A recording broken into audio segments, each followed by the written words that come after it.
नमस्कार, मी मोहित शिंदे. जनवार्तामध्ये आपल्या सर्वांचं स्वागत. पाहूया पुण्यातील काही विशेष घडामोडी.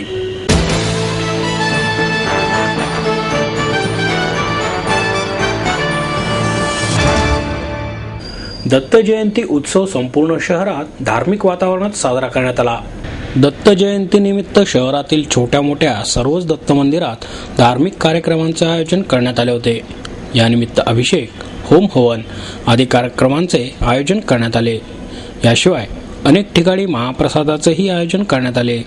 दत्त जयंतीचे निमित्त साधून मंडईतील दगडूशेठ दत्त मंदिरात फुलांची भव्य आरास करण्यात आली. येथे दर्शनासाठी नागरिकांनी मोठी रांग लावली होती.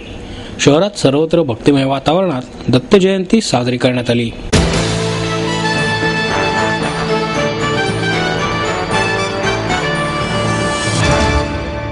माहेर सोडून सासरी आले. इथेही प्रेमाची, मायेची माणसं होती. पण माझं भविष्य सुरक्षित आहे याचा आनंद, आत्मविश्वास वाढवणारा होता. Samruddha Jeevan multistate multipurpose cooperative society limited. गुंतवणूक भावनांची, आनंद लक्षावधीचा. Samruddha Jeevan multistate multipurpose cooperative society limited.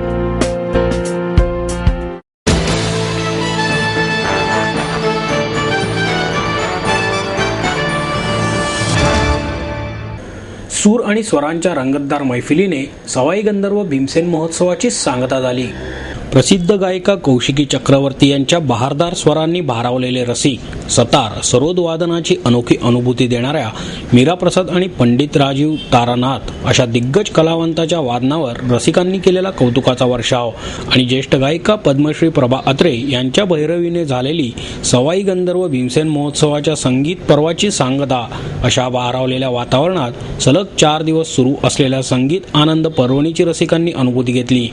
Sawai Gandharva Bhimsen संगीत महोत्सवाच्या दुपारच्या सत्राची सुरुवात मीरा प्रसाद यांच्या सतारवादनाने झाली. त्यांनी मधुवंती रागातील रचना सादर करत रसिकांना सतारीच्या मधुर सुरांची अनुभूती दिली. त्यांना तबल्याची साथ पंडित अरविंद कुमार आझाद यांनी केली. त्यानंतर गायक गुलाम निजाम खा यांचे गायन झाले. त्यांनी पुरिया धनश्री रागातील बंदिश, तराणा आणि चारुकशी रागातील रचना सादर केल्या. प्रसिद्ध गायक अरशद अली खा यांच्या किरणा घराण्याच्या गायिकेने रसिकांना जिंकले. 20 वर्षांनंतर त्याच रंगमंचावरून गायन सेवा रुजू करण्याची संधी मिळाल्याची कृतज्ञता त्यांनी व्यक्त केली. त्यांच्या स्वरांनी भारावलेल्या स्वरमंचावर प्रसिद्ध गायिका कौशिकी चक्रवर्ती यांचे आगमन होताच रसिकांनी टाळ्यांचा कडकडाट केला. पुण्यातील रसिकांपुढे गायन सादर करताना खूप आनंद वाटतो. पुणे हे माझे घर आहे. इथल्या रसिकांनीच माझ्या गायन कलेला पुढे नेले आहे अशा भावना व्यक्त करून चक्रवर्ती यांनी आळवलेल्या बिहाग रागाने रसिकांना खेळवून ठेवले.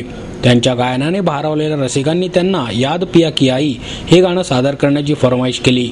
आपले वडील आणि गुरु पंडित अजय चक्रवर्ती यांचाही होकार मिळाला आणि कौशिकी चक्रवर्ती यांच्या कंठातून जेव्हा हे गाणे सादर झाले तेव्हा रसिकांनी अक्षरशः टाळ्यांच्या प्रचंड कडकडाटात उभं राहून त्यांना दाद दिली.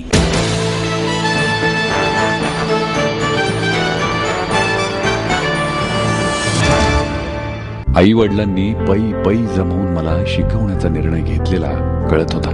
माझ्या उच्च शिक्षणासाठी त्यांनी मला कायमचा आधार मिळवून दिला होता. त्यांनी स्वतःसाठी कधीच काही केलं नाही, पण माझ्यासाठी Samruddha Jeevan multistate multipurpose cooperative society limited. गुंतवणूक भावनांची, आनंद लक्षावधीचा. Samruddha Jeevan multistate multipurpose cooperative society limited.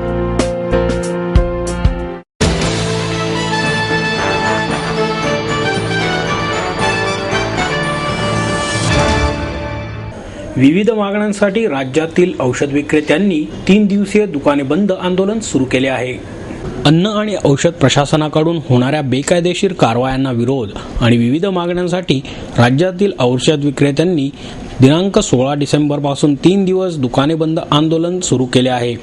औषध विक्रेत्यांचा हा संप बेकायदा ठरवून सहभागी होणाऱ्या विक्रेत्यांवर महाराष्ट्र अत्यावश्यक सेवा देखभाल कायद्याअंतर्गत कारवाई करण्याचा इशारा सरकारने दिला आहे. सहज मिळणाऱ्या औषधांना प्रिस्क्रिप्शनची अट, 100% बिलांची सक्ती अशा जाचक अटी अन्न औषध प्रशासनाने विक्रेत्यांवर लादल्या आहेत. फार्मासिस्ट हजर असताना किरकोळ कारणावरून कारणे दाखवा नोटीस, निलंबनाची कारवाई केली जात आहे. या विरोधात दुकानदार लोकशाही मार्गाने आंदोलन करत आहेत. सभासद आपली दुकाने बंद ठेवणार असून 18 डिसेंबर रोजी नागपूर येथील अधिवेशनावर मोर्चा काढण्यात येणार आहे. पुण्यातून सुमारे 6,000 तर राज्यातून 55,000 औषध विक्रेते संपात सहभागी होणार आहेत. प्रशासनाने दबावतंत्र वापरू नये. बंदमध्ये सहभागी होणाऱ्या दुकानांवर औषध प्रशासनाने कारवाई केल्यास बेमुदत बंद पुकारण्याचा इशारा केमिस्ट असोसिएशनने दिला आहे. राज्यभरातील औषध विक्रेत्यांनी संप पुकारल्यास सर्वसामान्य रुग्णांचे हाल होतील. हा संप बेकायदेशीर असून संपात सहभागी होणाऱ्या औषध विक्रेत्यांवर मेस्मा कायद्यानुसार कारवाई करण्याचा इशारा राज्य सरकारने अधिसूचना काढून दिला आहे. त्यानुसार औषध विक्रेत्यांवर अजामीनपात्र गुन्हा दाखल केला जाईल. त्यामुळे संपात सहभागी होऊ नये असा सज्जड दम FDAचे सह आयुक्त BR मिसाळ यांनी दिला आहे.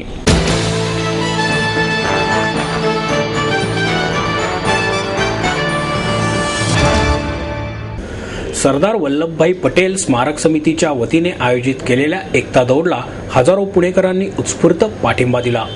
भल्या सकाळी कडाक्याच्या थंडीत शनिवार वाड्यापासून टिळक रस्त्यावरील न्यू इंग्लिश स्कूल येथे वंदे मातरम, भारत माता की जय, जय भवानी, जय शिवाजी अशा घोषणा देत ही एकता दौड उत्साहात करण्यात आली. वडोदरा येथे भाजपचे पंतप्रधान पदाचे उमेदवार मुख्यमंत्री नरेंद्र मोदी यांनी एकता दौडला हिरवा झेंडा दाखवून सुरुवात केली. याचे थेट प्रक्षेपण पाहण्याची सुविधा शनिवार वाडा येथे करण्यात आली होती. नरेंद्र मोदी यांचे भाषण झाल्यानंतर त्यांनी हिरवा झेंडा दाखवला. त्यानंतर पुण्यातील दौडीला हिरवा झेंडा दाखवण्यात आला. शालेय विद्यार्थी, महाविद्यालयातील तरुण तरुणी, महिला, ज्येष्ठ नागरिक अशा सुमारे 2,000पेक्षा जास्त पुणेकरांनी शनिवार वाड्यापासून या एकता दौडमध्ये सहभाग घेतला. लाल महाल, दगडूशेठ हलवाई गणपती, बेलबाग चौक, लक्ष्मीपथ, अलका चित्रपटगृह चौक या मार्गे एकतेसाठी धाव घेऊन new English school Tilak road येथे या उपक्रमाचा समारोप करण्यात आला. आमदार माधुरी मिसाळ, भीमराव तापकीर, महादेव बाबर, भाजपचे शहराध्यक्ष अनिल शिरोळे, शिवसेनेचे शहर प्रमुख श्याम देशपांडे, रिपाईचे शहराध्यक्ष महेंद्र कांबळे आदी यात सहभागी झाले होते. राजेश पांडे, रमेश काळे, संदीप खर्डेकर, श्रीपाद ढेकणे यांनी हा उपक्रम यशस्वी करण्यासाठी प्रयत्न केले.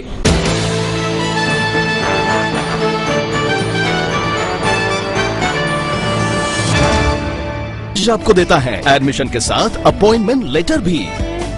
बी civil, computers, electronics, electronic and telecommunications, IT and mechanical. MA computers, electronics, IT and mechanical, diploma engineering, mechanical and computer. MBA finance, HR and marketing. BCA, BBA, MBA and MCA for engineering और साथ ही D.Pharm, B.Pharm और M.Pharm भी. Siddhant international school CBSE from nursery to 5th standard. Siddhant college. Transport एवं hostel facility. 22 एकड़ का विशाल campus. AICT Delhi और Pune university द्वारा मान्यता प्राप्त.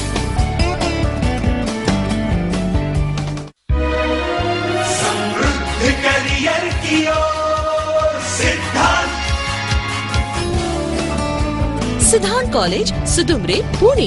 एडमिशन के लिए आज ही कॉल करें या लॉग ऑन करें.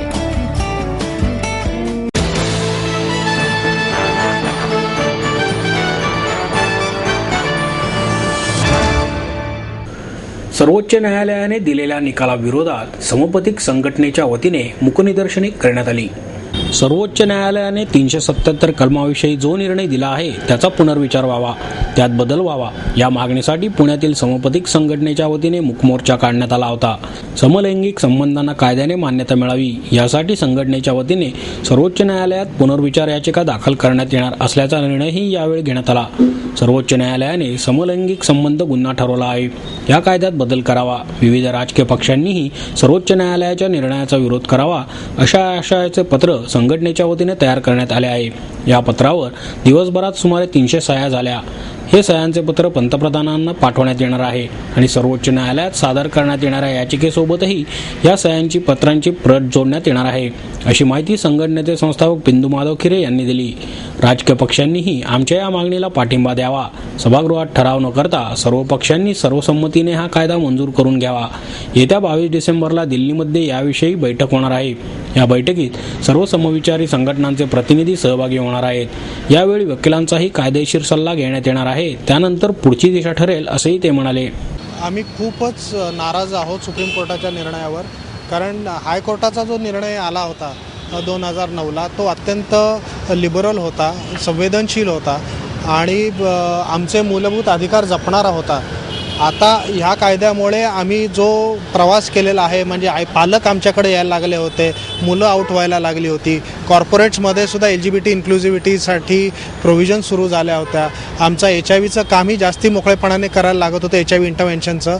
त्याच्यामुळे HIV इन्सिडन्सचा आकडाही कमी, म्हणजे हे सगळे पॉझिटिव्ह इंडिकेटर असताना असा हा निगेटिव्ह जजमेंट आल्यामुळे आम्ही सगळं काम केलेल्यावर पाणी फिरलेलं आहे. आणि आता लोक आमच्यापाशी यायला आऊट व्हायला परत घाबरतील, मुलं घरी सांगणार नाहीत, जबरदस्तीने लग्न केली जातील आणि ह्याच्यामुळे आता परत हे सगळे प्रश्न परत पुढे येणार आहेत.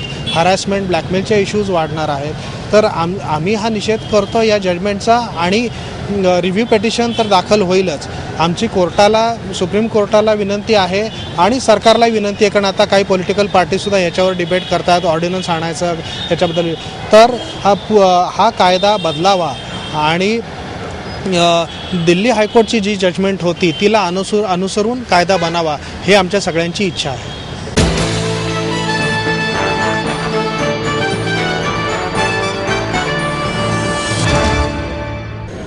हजारो जणांच्या मनावर जो राज्य करतो तो खरा कवी, असे मत ज्येष्ठ कवी ना.दो. महानोर यांनी व्यक्त केलं. गदिमा प्रतिष्ठानच्या वतीने दिल्या जाणाऱ्या पुरस्कारांचे महानोर यांच्या हस्ते वितरण झाले. यावेळी ज्येष्ठ कलाकार श्रीकांत मोघे यांना गदिमा पुरस्कार देण्यात आला, तर गृहिणी सखी सचिव पुरस्कार मधुरा जसराज यांना प्रदान करण्यात आला. कवी आणि लेखक गुरु ठाकूर यांना चैत्रबन पुरस्कार, तर गायिका विभावरी आपटे जोशी हिला विद्याप्रज्ञा पुरस्काराने गौरवण्यात आले. मराठी विषयात सर्वाधिक गुण मिळाल्याबद्दल कोल्हापूरचा प्रतीक फाळके यालाही गदिमा पारितोषिक देण्यात आले. यावेळी मधुरा जसराज, प्रतिष्ठानचे कार्यकारी विश्वस्त आनंद माडगुळकर, विश्वस्त श्रीधर माडगुळकर, प्रकाश बोंडे, शैला मुकुंद आदी उपस्थित होते. महानोर म्हणाले, हजारो जणांच्या मनावर राज्य करतो तो खरा कवी. गदिमा तसेच होते. त्यांनी कविता आणि गाण्यातील अंतर मिटवले आणि लोकसाहित्याला प्रतिष्ठा मिळवून दिली. हे त्यांचे खरे कार्य आहे. त्यांच्यासारखे लिहिणे कठीण असले तरी त्यांनी निर्माण केलेल्या पायवाटेवरून मी आणि माझ्यासारखे कवी चालायचा प्रयत्न करत आहेत. गदिमा जातिवंत शेतकरी, अतिशय प्रतिभावान पण साधा माणूस होते. त्यांनी वेगवेगळ्या क्षेत्रात जसे आणि जितके काम केले तसे करणारे फार कमी असतील. लावणीला खरी प्रतिष्ठा त्यांनी दिली. आपली आणि माडगुळकरांची पहिली भेट 68 मध्ये मराठवाडा साहित्य संमेलनात झाली. त्यावेळी आपल्यासारख्या नवोदित कवीला प्रोत्साहन दिल्याच्या आठवणी महानोर यांनी जागवल्या. आमदार असताना त्यांनी अनेक चांगल्या कल्पना मांडल्याचेही त्यांनी सांगितले.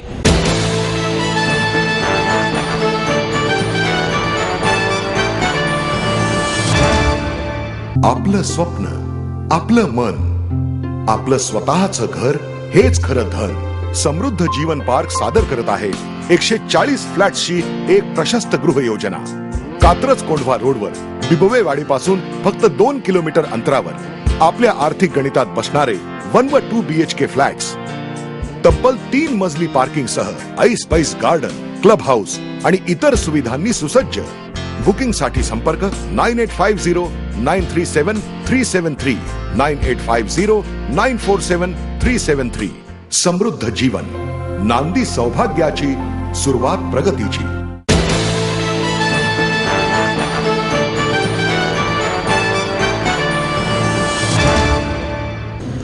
आणि याबरोबरचे बातमीपत्र संपलं. पुन्हा भेटूया उद्या याच वेळी. नमस्कार.